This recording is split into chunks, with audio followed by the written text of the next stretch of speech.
This is Isn't It a Goddamn Shame? Where we put our shame on blast to unchain ourselves from our shadows and finally fly free.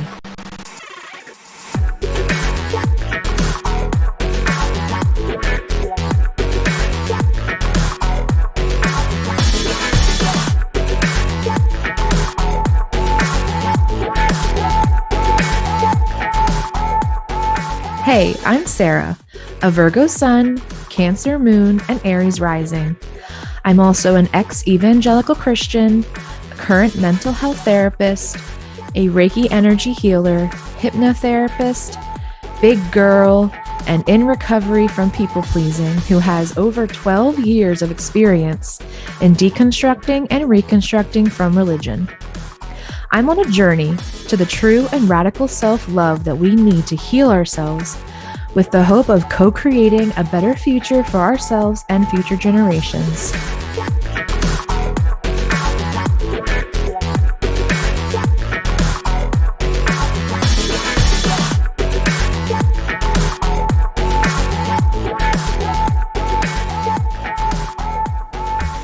Hey everybody, and welcome back to Isn't It a Goddamn Shame? I'm your host, Sarah, from Abundant Sarah on Instagram and TikTok. If you do not know, I am a ex-Christian and current Reiki Master healer. And today I'm going to be reflecting on my experiences in both deconstructing from a religion, reconstructing that faith system, and becoming a Reiki Master, and the journey along the way, and how I was able to overcome certain blocks and challenges in my belief system to be able to rewrite and evolve myself into the person I am today and the person that's continuing her journey. So I'm really excited to dive into this. Just gonna let you know it is Monday. I usually release these recordings on Sunday. But this past weekend has been a trip. It was the Libra new moon last night. Before that was the Virgo moon on Friday and Saturday. And I don't know about anybody else, but please let me know. I had a time this weekend. It was a lot. It was a lot of energy moving. It was a lot of lessons and wounds coming up. Friday, I had the worst migraine. Oh my God, I was nauseous all day. My stomach was upset. I was getting car sick in the car. I wasn't able to go to work. It was just really bad and just physically exhausted and drained Friday. And then, Saturday was okay, just trying to recover, just happy to be alive. And then yesterday on Sunday, I was trying to get this podcast out. I was trying my best to put something together for you guys because I had spent time, a lot of time reflecting and figuring out what I wanted to say. And then I just kept getting all these blocks. My dogs would not leave me alone yesterday when I was trying to record. I had a bit of a meltdown, actually, in all transparency, that happens, we still are humans and we still have central nervous systems and wounds that are going to get triggered. And I definitely had a meltdown, and I was just you know what? This podcast will have to wait. I will do it in the morning. And here we are in the morning. I am feeling better. I am feeling rested. And I'm ready to get into it. So I'm going to be reflecting on 3 important conversations that I've had on the podcast already. And I'm going to be adding more to it and describing to you what it is like to have a spiritual awakening, what it is like to reconstruct a belief system from something that used to be centered around shame, around guilt, around manipulation, around concepts such as sin and hell, and to rebuild, restructure, and create and co-create something beautiful in which I feel so much more free than I ever felt.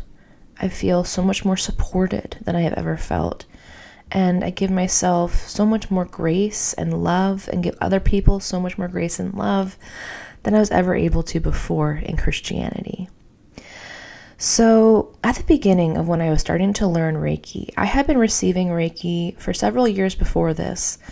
And when I was learning how to do Reiki and being attuned, I felt incredible feelings of doubt, that it was real, doubt that my ability to do Reiki was real.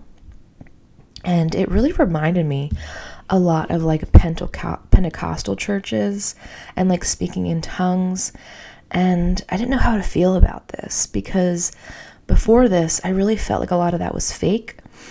And I started to realize like the middle path in that, and being like, yes, most likely some people were faking the speaking in tongues, but also it could have been real for other people, you know? And just being in that like not knowing, and just being able to like just have faith that whatever is real and whatever is not is not. And it's not really up to me to decide for everybody else. It's just up to me to decide for myself. And it doesn't make me like a fool. It doesn't make me, naive to believe in it. It honestly makes me strong and compassionate and powerful. So for a while, I had like just a denial of the blocks that I was having. I think I had a lot of fear actually in admitting the blocks I was having, because I didn't want to be blocked, and I wanted to be able to be open. And I thought at this point, after, a solid 6-7 years of not going to church, of deconstructing, I thought that I should be farther along and not be having these doubts come up and these conflictions with what I was taught growing up, and conflictions of just what I had embodied for so long. And I had to face those head on. And what really helped was actually like a lot of the training that I received, not just in Reiki, but I also, after getting Reiki attuned, I did a training and got certified as a hypnotherapist, which is really key. Because in hypnotherapy, they teach you how, we are in control of ourselves. And in order to experience a successful hypnosis, like you have to surrender your control and display a greater sense of self-control in order to allow yourself to get into that deep trance in which the subconscious changes happen. So by learning about that, experiencing that, and letting go in order to learn hypnosis and be hypnotized, that was like the first key to unlock into understanding more about Reiki, the power of Reiki, and how I could be giving Reiki healing to other people. So another big part of the hypnosis was also past life regression. I started reading books about past lives I had, and I also, at this time, I was in a spiritual development, a psychic development course to practice speaking with the departed loved ones in our lives and other people's lives. So this was also challenging me at the time as well too. And so just a lot of the different like courses I had enrolled in, experiences I had, was trying, was all challenging me to expand, all challenging me to grow.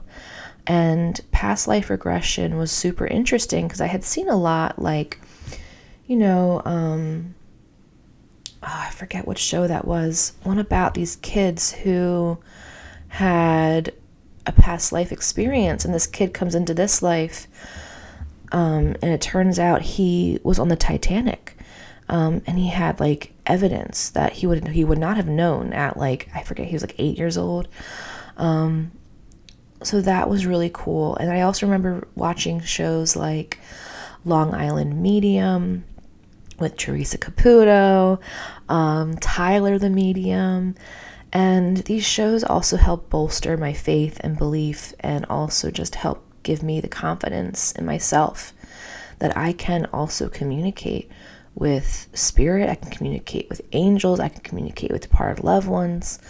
I actually truly believe now that anyone can do this. It just depends on them, right? So past life regression started to challenge my beliefs in what happens in the afterlife. And in this clip with my cousin Miranda from episode 2, I talk with her about how past life regression started to open us up to understanding and to reshaping our belief system. Now, what I wanted to say before I get into this clip with Miranda is that about family relationships. So family relationships can be so tricky when you're going through like a spiritual awakening and like a soul change. And then when you like start to become the person in your family to rewrite dysfunctional behaviors and patterns and start to point out the dysfunction in the family, it's really hard to hold relationships with people. And my relationship with my cousin was really close growing up. And it's evolved over time as we've become adults and as we've experienced different experiences. It's definitely evolved, just like our belief and faith systems have evolved. The deconstruction path from religion can be so confusing and so hard to maintain the same relationships you had with people before you started that path. And then it's hard when your relationships used to function in a certain way, and that changes too. But I loved having my cousin with me. And we actually recorded the first episode of the podcast together. Even though it was episode 2, she helped inspire me to get going and to record something and get the ball rolling, which is just so cool to me. She actually came over one day and we hadn't planned on recording anything, but we just were having a self-care day. She was coming over to swim in the pool of our apartment complex. It's funny, water for both of us is extremely cleansing and supportive. And I wouldn't doubt that we were in a past life in Atlantis together, for sure. So we were in the pool and we were just cracking up and we were just laughing about all the different things that we could talk about in the podcast, all the different themes around like purity culture and missionary work. And we were just having such a good time. And we ended up going inside and sitting down and recording that first episode together. And it was just magic, honestly. As you listen to this specific clip, listen for how Miranda says how she absorbs book knowledge. And I want to point out, there is no shame in listening to audiobooks, right? Like, this is the way that you learn. And it's really important to know the way that you absorb knowledge and the way that you learn knowledge, because that is most likely how you're going to be receiving messages from spirit and from departed loved ones. So if you're like Miranda and you prefer audiobooks, then you're most likely clairaudient. You most likely will be able to receive audio messages and just little snippets of things that you hear from those on the other side or in the spirit world. And then so being able to pay attention to how you receive is really important to be able to know how to further your spiritual gifts and your clairs. So let's take a listen to this clip, and I will be meeting you back on the other side afterwards. Enjoy. Yeah. Thank you for sharing that. I know that's part of the shame, part of the shadow, and by outing it, we are giving it less power, and we're sharing a story that's so important to be told because people have been there too.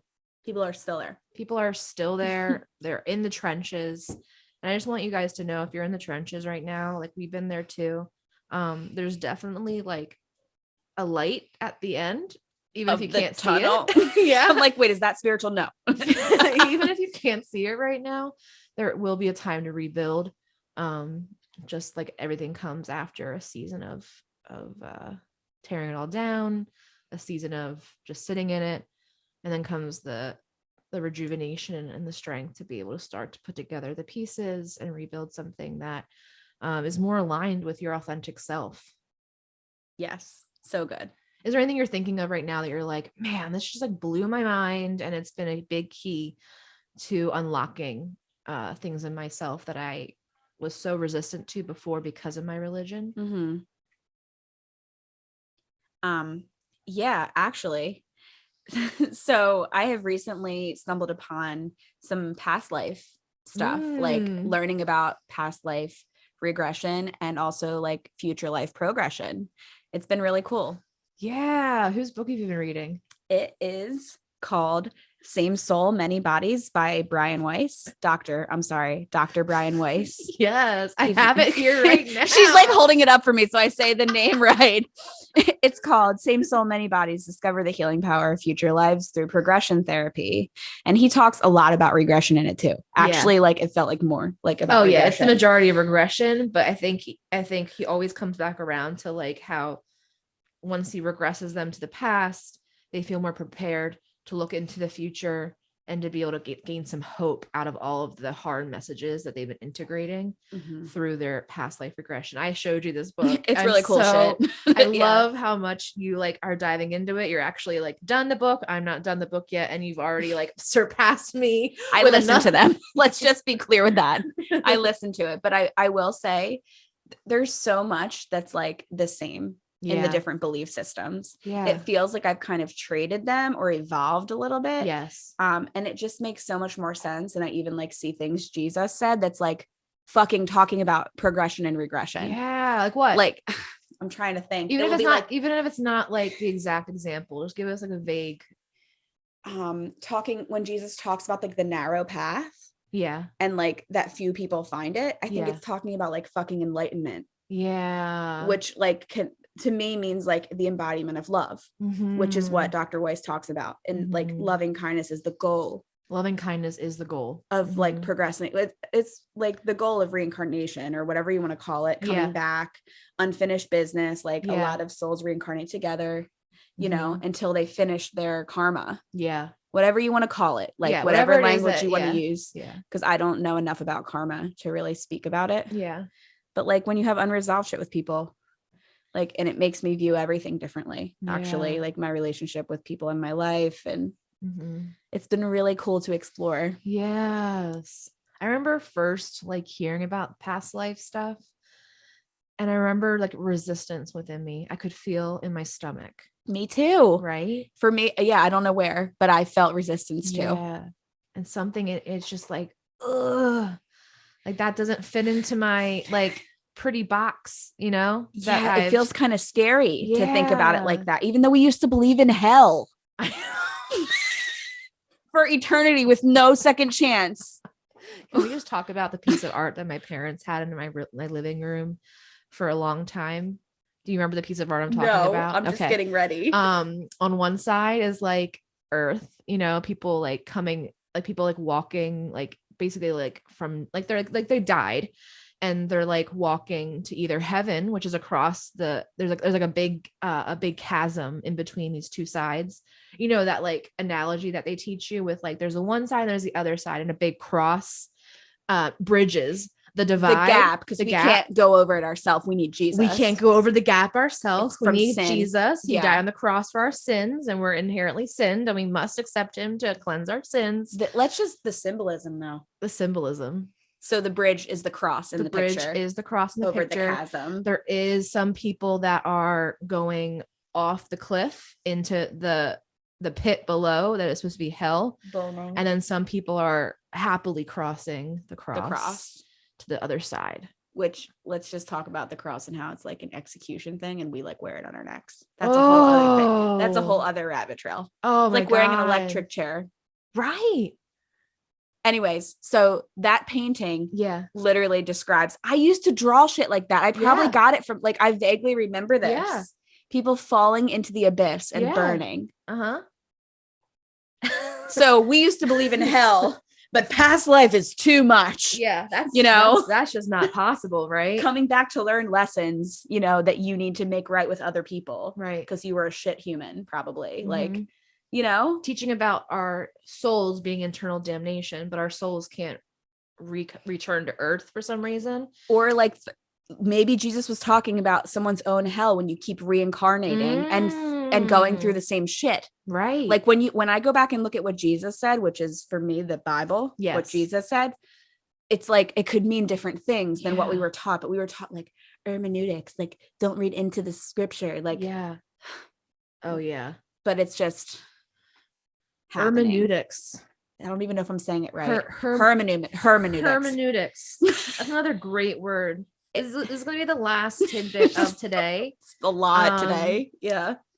Hermeneutics, the branch of knowledge that deals with interpretation, especially of the Bible or literary texts. So we spent a lot of time in school. Did you have a school class for that too? Because I did.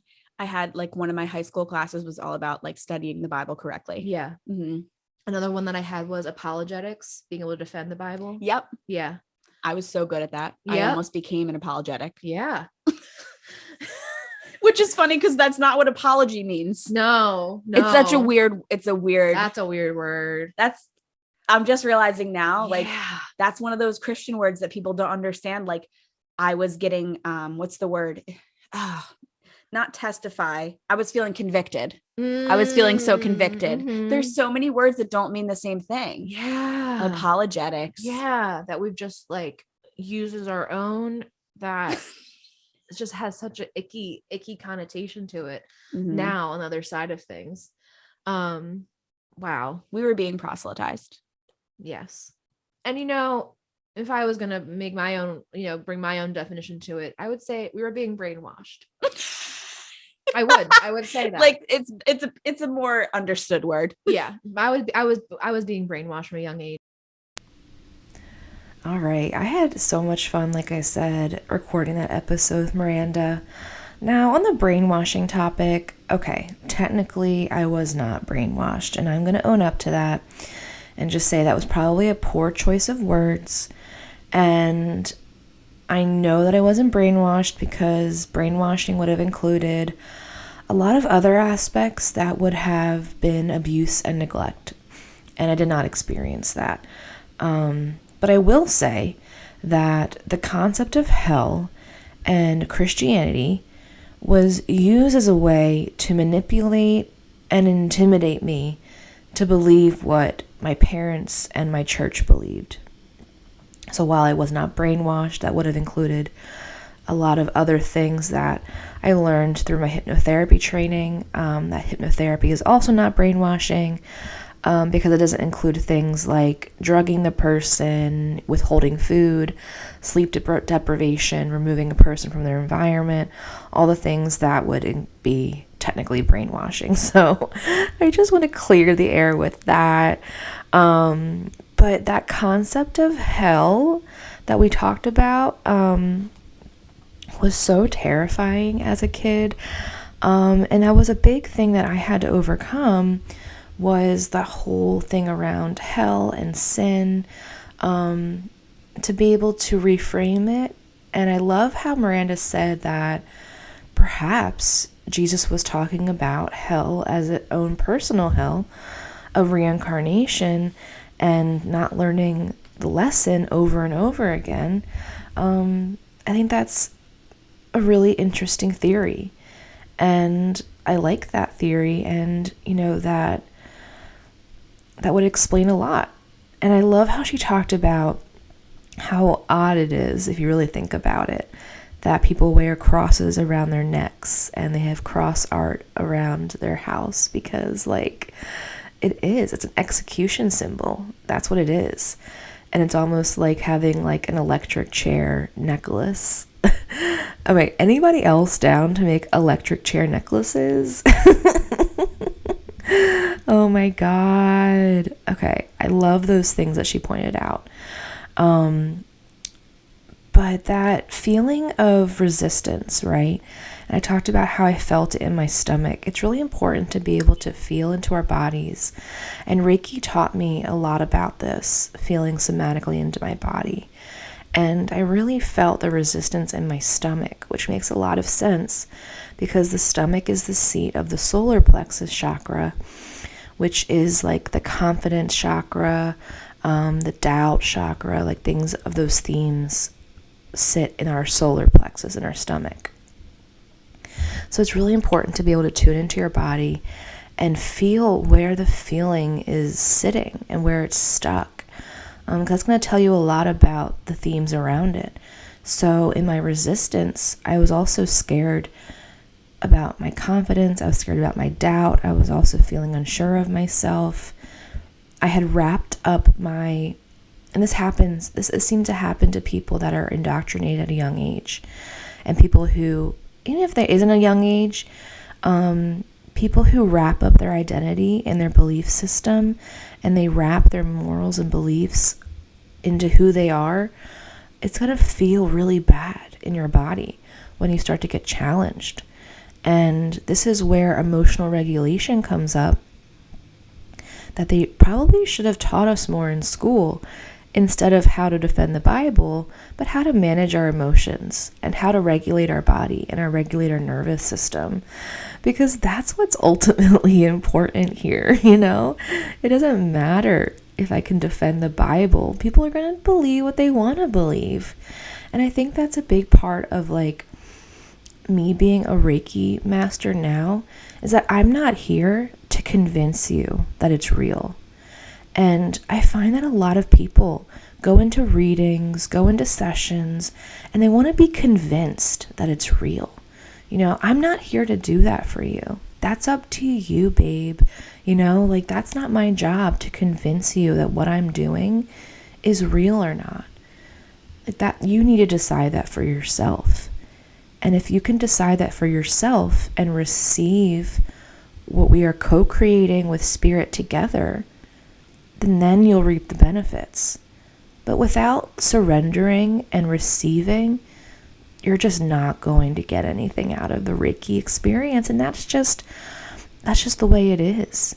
It's like telling somebody that you're going to be praying for them, but you don't believe in prayer. So what's that going to do for them, right? I'm not going to tell you I'm doing Reiki on you if you don't believe in Reiki. What will that do for you? So a big part of I'm restructuring how I offer services right now. And I'm going to be releasing a brand new service for people who have always wanted to try Reiki, but just haven't.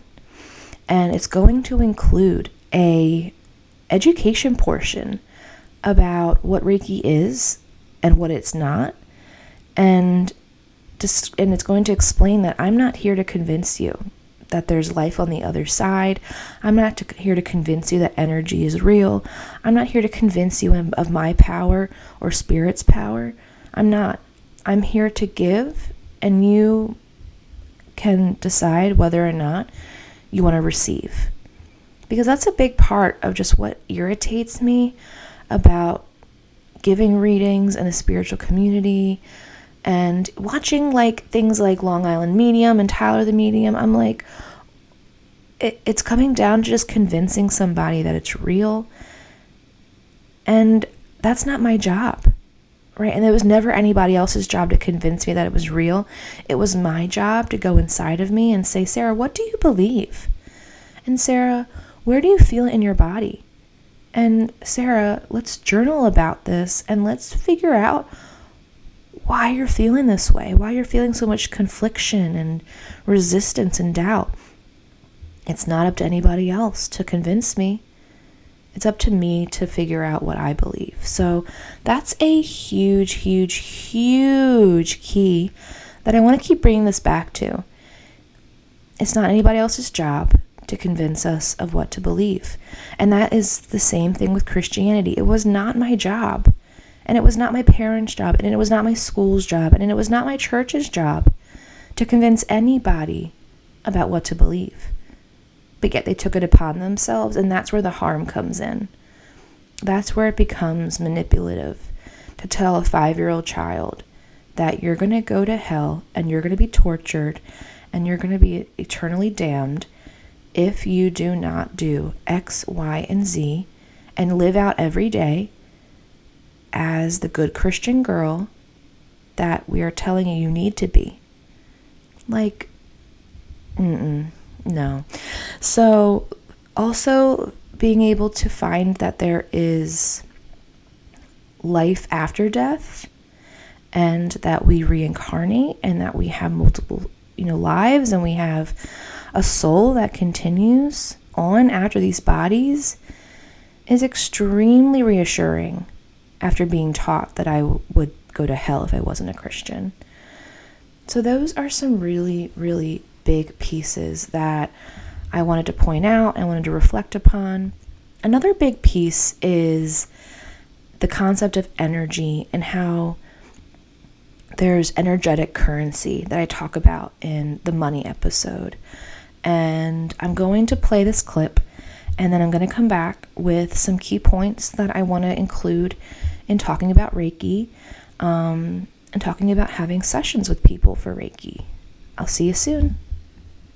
Another mindset was that you have to always give 500% effort to your work and to helping others. And unfortunately, that just isn't possible. That's not sustainable. We only have 100% of ourselves. If we give all of that, then what is left for us? Right? Like, there's this idea of like, actually, Miranda said this on our last episode, so I'm going to use it. There's this masochism to religion where it's like, I must suffer to make myself more holy. So if I'm ministering, giving of myself 500%, and wearing myself out for the good of the cause of spreading Jesus's name, therefore I'm more holy, more connected to God, more closer to God, and I'm living the good Christian life.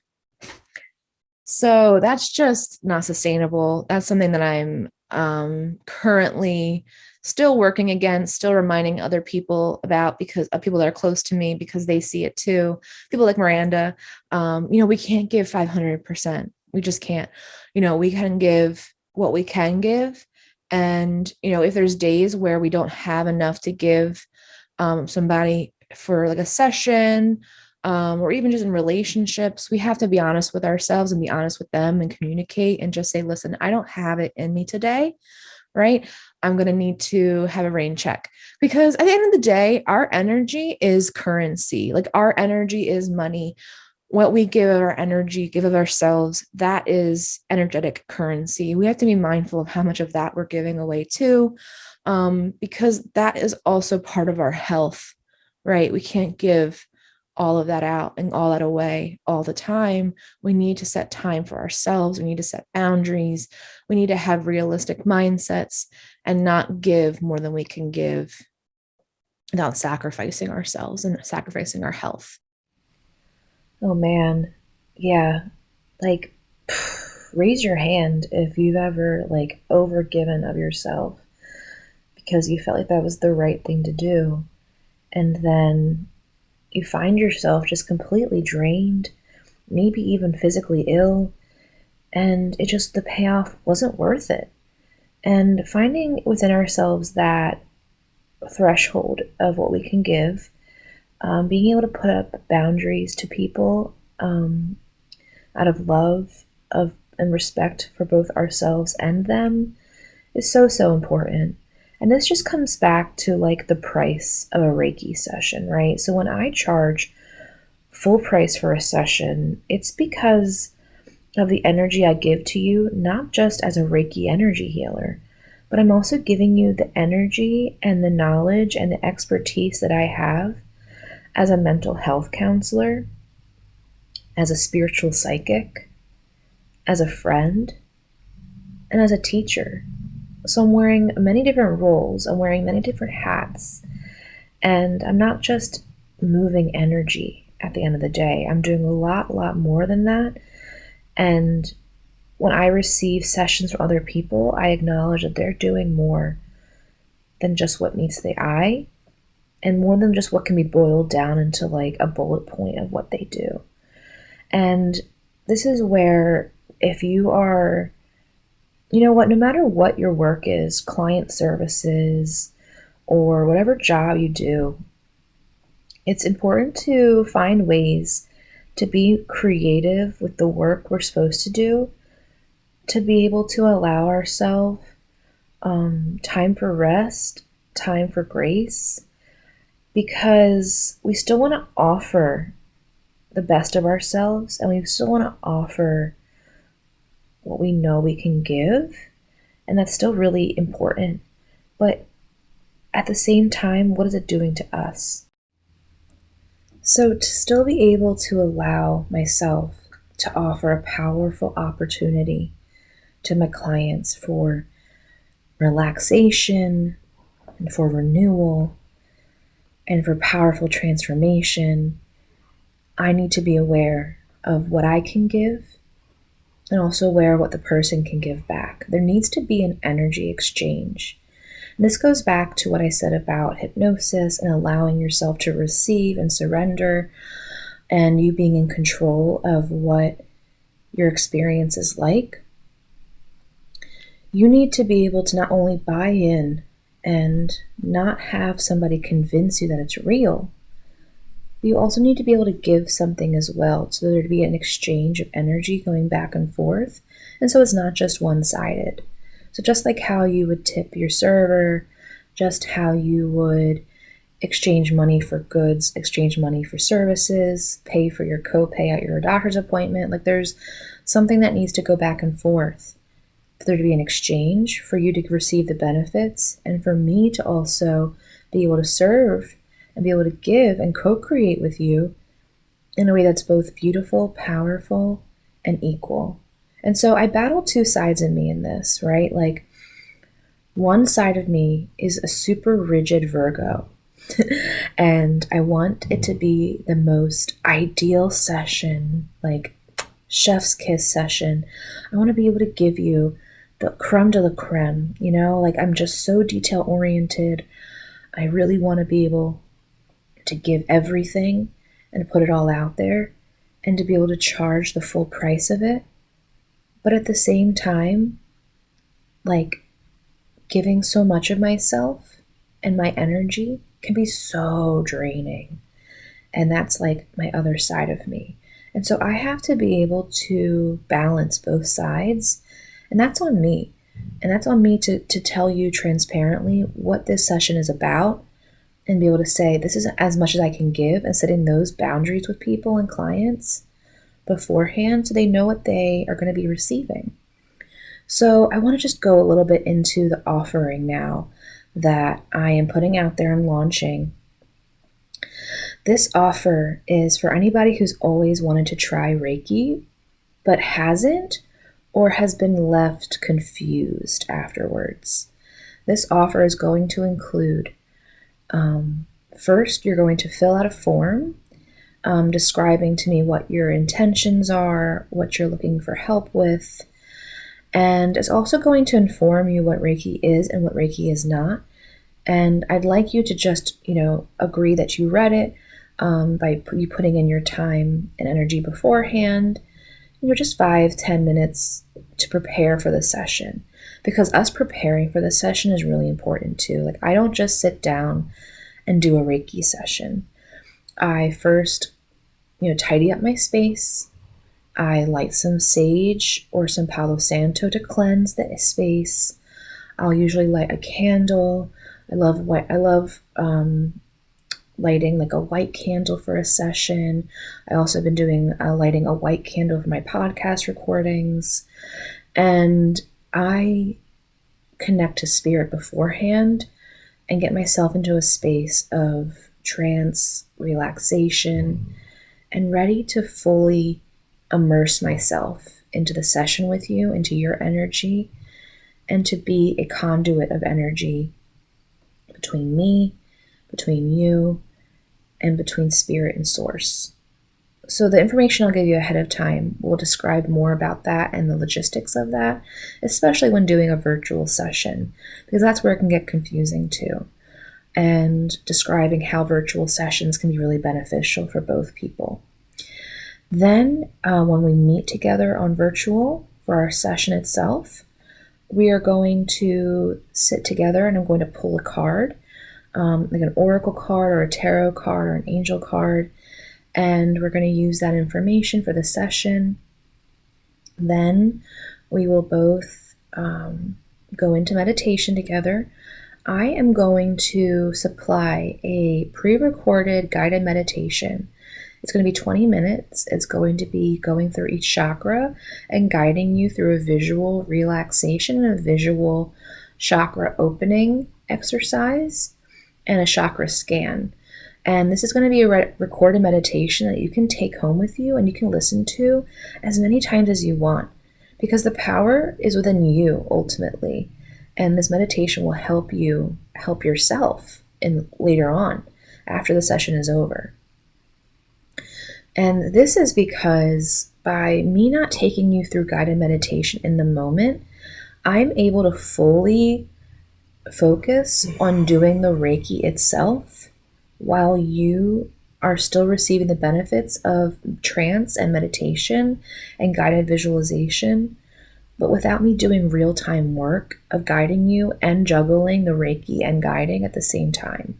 That helps me take a load off my energetic shoulders and be able to give you a better experience fully at a lower price, because it's less energy from me that I have to charge from you, so that I'm not being drained afterwards, and I'm also receiving an equal energy exchange like we talked about. So these are some of the ways that I've crafted this specific session so that it'll be beneficial for both you and me as two equal parties of valued energy and valued human beings. You know, I want us both to receive what is best for us out of this session. So after that 20-minute guided pre-recorded meditation, and during that I'm doing Reiki and I'm receiving messages, and I'm going to be either writing them down or recording them down. After that, we'll have a short amount of time to quickly talk about your experience, to quickly wrap things up, because I don't want the session to be very long, because once again, the longer time I spend in session, the more energy that it takes from me. So this will be a 45-minute session total. It'll be about 10-15 minutes in the beginning with a card, 20 minutes of meditation and Reiki, and then 10 to 15 minutes at the end to just wrap things up. And then I will be delivering to you in an email, in a recorded message, or some sort of way. I will be sending you the messages I received and the information I got during Reiki, and just kind of like an energetic report of like what I felt in each chakra, what I may have felt like I moved, things like that. Maybe I had someone from your spirit team talk to me. I'll talk about that. Whatever comes up, I will write it down, I will record it, and I will give it to you to process after the session. And then from there, you're welcome for us to get into another session together. I haven't quite figured out a follow-up opportunity yet, but I'm open to feedback. Let me know what you think. And I am going to be launching this week. So stay tuned on my Instagram about the link to book this session if you're interested. It's called Reiki Appetizer Sessions. It's just a taste. It's a starter-friendly way to experience, to understand, and to gain the benefits of Reiki in an affordable, sustainable, and equally beneficial way. It's going to be $48 for the 45 minutes. It's honestly a steal, and this is really coming from a place of me wanting to both serve others and also be a good steward to myself too, to being able to balance both sides of me that want to give and then also want to receive, and not put myself second, right? And I don't want to put you second either. I want us to be equal in this exchange. So that's something really exciting. I'm itching to launch. I'm itching to get out there, and I just can't wait to see who comes and who, graces me with their beautiful, sacred energy that I get to experience. And the final clip I want to talk about and share with you guys is between me and my soul bestie, Leyla the healer. Leyla has been instrumental in my deconstruction and my reconstruction and my Reiki growth. And in these clips, the first clip is about what happened one time on my birthday with someone who went to go see for Reiki. And she talks about how I say, "You always say this." You're going to hear her say it in that voice. And I'm going to put out there that now I agree with her more than I did before. Being able to allow myself to change what I think and not being so stubborn has also been a big area for growth for me that I'm still currently in. Every day it's a challenge. Like I mentioned, it's my Virgo-ness. Like, it's a lot of things, but that stubbornness, I'm working on it, man. We're doing it. So listen to this clip and I'll be back afterwards. We went to that lady who was like psychic. And you're always like, you should let this go. But like, she was super psychic. She didn't want to tell us that, but I fucking knew because I can always tell when someone's super psychic. And we went and we got Reiki done with her. And she said that she saw something in your energy and that Sarah has to make a choice. Yeah, Sarah's going to have a decision to make. Yeah. And then I was like, well, do you have like more info about that? And she was like, no, like, it's all in divine timing. I hate when people do that because like now on the other side, as a practitioner, like this one like heads up. You could tell me like a little bit more. Yeah. So I could maybe be like, make some better choices. That's the whole point of it, is to like not to like stop it from happening, not but control, but like support it. Yeah. Maybe give more clarification of like what you felt or what you saw or what you heard, something. Yeah. Because 5 days after that birthday that year, I got arrested. Yeah. And that was really bad. That was a whole thing. Yeah. That's it for another day. Yeah. But it was still around my birthday time, which really sucked. Yeah, like the times around our birthdays have been bad. It's like big transition. Change. Yeah, what is that with birthdays? So much transition, so much change around them. And that's why this year for my birthday, it was honestly just so refreshing and so healing to spend it doing what Leyla and I did, which was she gave me a past life regression session. And we also recorded both podcasts for my podcast, and we recorded a podcast for her podcast. And so it was just a lot of reflection time, a lot of sharing and expressing, and also just deep diving into the healing.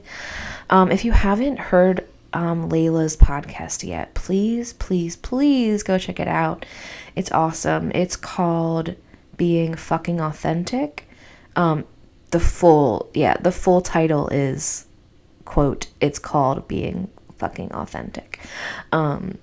So I will link that in the show notes, and I will also highlight which episode was my episode with her, because we go deeper into the experience of me doing past life regression with her, what it was like for me, what I saw. And then also what was really cool was like, while she was leading me through the hypnosis and the regression, I was reporting what I was seeing, and she could see what I was seeing before I said it. And so we were just so connected. It was so magical, so cool, and such a good birthday gift. And we also talked about how like she felt bad because her like love language is giving gifts, but she didn't technically give me a physical gift. But I talked about how my love language is acts of service and quality time. And so really like her giving me a past life regression and her sitting down to record with me and me recording with her was honestly like the perfect birthday gift, because it was quality time with my soul bestie. It was healing time with my soul bestie. And it was honestly just the best way to usher in 31 this year. So all in all, I guess I'm just going to wrap this up with this final takeaway is that the messages and the lessons that you take with you after your sessions, whether it be spiritual healing sessions, Reiki sessions, therapy sessions, whatever session you have, the lesson and messages you take with you afterwards, It's up to you to find the meaning in them. It's up to you to find the motivation to try to do things differently. And that's what it all comes back to. I can try my hardest to change you, but it's never going to work. Just like how my therapist could try her hardest to change me, it's never going to work. It's not. We have the power within ourselves to change. And that's what it's about. And the people we choose to help us on our journey are there to guide us. They're there to support us. They're there to hold the space for us. They're there, if it's, a spiritual session, to connect with the other side and, give messages of support and guidance. But ultimately, what are you going to do differently after the session is the real question. What are you going to try differently? And that's what I try to remind myself whenever I'm coming off of a therapy session, coming off of a Reiki session in which I'm the client. I have to have that time of reflection, introspection, and say, okay, what am I going to try differently? And, if I fail at some point, I will probably fail at some point. Getting back up, trying again, trying something different, trying something new, that's where the real healing starts to happen. So with that, I just want to say that I am so, so honored and blessed to share this space with you. Thank you for listening today. Please reach out to me on Instagram or TikTok. Send me a message if you'd like to connect further. And I'm just so grateful to have this platform to share my voice and express myself. And I'm grateful for you for listening. So I hope you have a beautiful week ahead of you. I know that it's Monday. And, this may be a different day as you're listening, but whatever day it is, wherever space you're in, please, please, please just take a moment to just breathe in that moment. Just reflect. Listen to your body and listen to what your body's telling you, because our bodies hold so much more information than you think. So where are you feeling the energy in your body? What might it be telling you? You can try putting your hands on that spot and just feeling into it and taking that quiet moment to just listen and receive and surrender. And even if it's just for a few minutes, it'll honestly be way more powerful than just the time that you give it. So with that, I bid you adieu. Have a great day, and I'll see you next week. Bye-bye.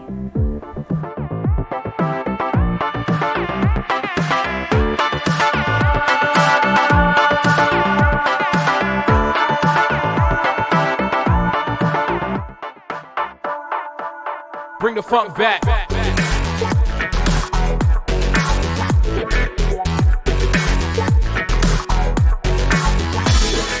Thank you so much for tuning in today to Isn't It a Goddamn Shame with Sarah.